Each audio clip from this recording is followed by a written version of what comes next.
बिहार विधानसभा चुनाव के साथ साथ अब जो चुनावी बिगुल है वो बिहार विधान परिषद के लिए भी है। हमारे साथ माध्यमिक शिक्षा संघ के अध्यक्ष केदारनाथ पांडे हैं, निर्वाचन करेंगे और मैदान में होंगे शिक्षक कोटे से। इनके साथ अवधेश प्रसाद भी हैं। कुछ खटपट चल रही थी चुनावी रंजिश में, दोनों साथ हैं। केदार जी, चुनावी मैदान के लिए कितनी तैयारियां हैं?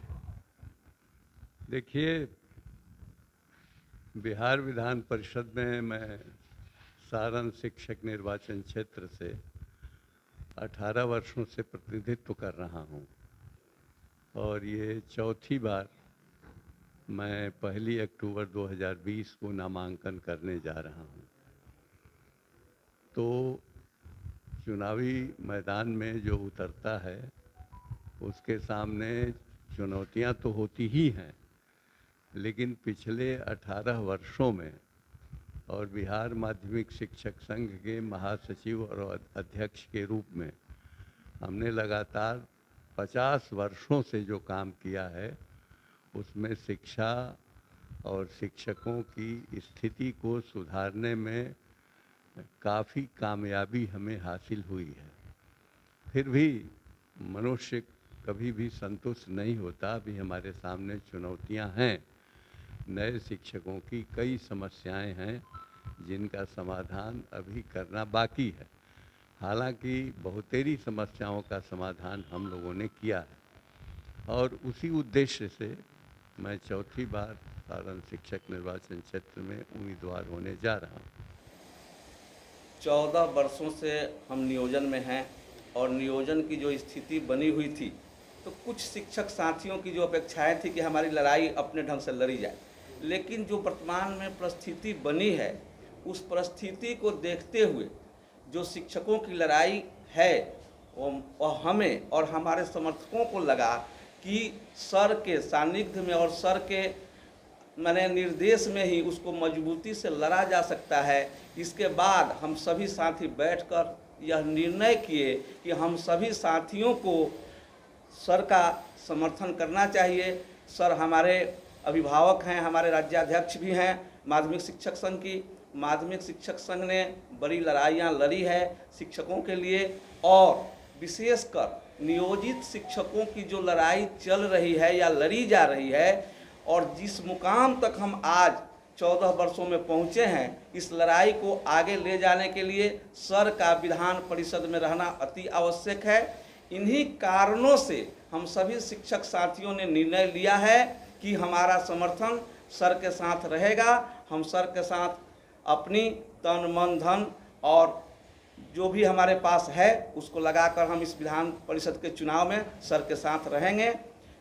एक बात और है, सर ने चर्चा किया नई शिक्षा नीति की।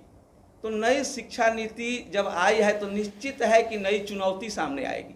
तो नई चुनौतियां जो सामने आ रही है, विशेष करके आप लोगों को इससे अवगत हैं, जिस सरकार की जो नई शिक्षा नीति है वह पूरे समाज को निजीकरण की ओर ढकेलने का प्रयास है। इस लड़ाई को भी हमें लगता है कि हम माध्यमिक शिक्षक संघ में रहकर और मजबूती से लड़ सकते हैं। इन्हीं सब कारणों से हमने निर्णय लिया है कि हमारा समर्थन सर को जाना चाहिए और हम सहर्ष सर के निर्देश में काम करेंगे। सारण शिक्षक निर्वाचन क्षेत्र का 22 अक्टूबर को चुनाव होने जा रहा है और मैं चौथी बार बिहार विधान परिषद के लिए सारण शिक्षक निर्वाचन क्षेत्र से प्रत्याशी हूँ। हमारे मित्र अवधेश कुमार यादव जी हैं, ये एक नए शिक्षक हैं और 6 महीने पूर्व से अवधेश जी ने भी ये फैसला लिया था कि हम भी सारण शिक्षक निर्वाचन क्षेत्र से चुनाव लड़ेंगे, लेकिन बदली हुई परिस्थिति में बिहार माध्यमिक शिक्षक संघ की एकजुटता और बिहार माध्यमिक शिक्षक संघ की मजबूती को ध्यान में रखते हुए अवधेश जी ने यह फैसला किया है कि हम आपके समर्थन में चुनाव मैदान से अलग रहेंगे और हमारा पूरा समर्थन आपको प्राप्त होगा। तो हमें ये कहना है कि आज देश में जो राष्ट्रीय नई शिक्षा नीति आ रही है उसमें शिक्षकों के बहुत सारे सुलझे अनसुलझे मामले हैं और उसका फोकस जा रहा है निजीकरण की ओर। तो एक मजबूत संगठन की आवश्यकता है और बिहार विधान परिषद उसमें एक महत्वपूर्ण भूमिका निभाती है। इसलिए मैं अवधेश जी को अपनी ओर से बहुत बहुत बधाई देता हूँ